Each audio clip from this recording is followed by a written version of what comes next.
ვაშინგტონში საქართველოსა და ამერიკის შეერთებული შტატების პრეზიდენტების შეხვედრა გაიმართა. ბოლო 2 თვის განმავლობაში ამერიკისა და საქართველოს პრეზიდენტების ეს უკვე მეორე შეხვედრაა.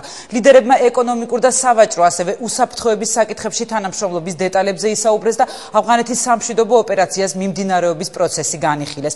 ბარაკ ობამამ განსაკუთრებით აღნიშნა საქართველოს წვლილი ავღანეთის მისიაში და მადლობა გადაუხადა მამაც ქართველებს, რომლებიც რეგიონში სტაბილურობისა და მშვიდობის დასამყარებლად იბრძვიან.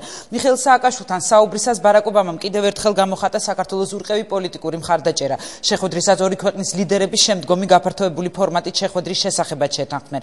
ამერიკის პრეზიდენტმა უშიშროების საბჭოს საქართველოს პირველი პირის მიერ დაყენებულ კონკრეტულ საკითხებზე თანამშრომლობის გაგრძელება და შედეგების მოხსენება დაავალა. თავის მხრივ საქართველოს პრეზიდენტმა მადლობა გადაუხადა ბარაკ ობამას იმ მხარდაჭერისათვის, რომელსაც მისი ქვეყანა ამერიკის შეერთებული შტატების მხრიდან ღებულობს. ამერიკისა და საქართველოს პრეზიდენტების შეხვედრა თეთრი სახლის ინიციატივით გაიმართა და მას ამერიკის შეერთებული შტატების ვიცე-პრეზიდენტი ჯოზეფ ბაიდენი, საქართველოს ელჩი შტატებში ბათუ ქუთელია და ეკონომიკის მინისტრი ვერა ქობალია ესწრებოდნენ. ეს ფოტოები შეხვედრის დაწყების წინაა გადაღებული, რომელიც დახურულ კარს მიღმა გაიმართა.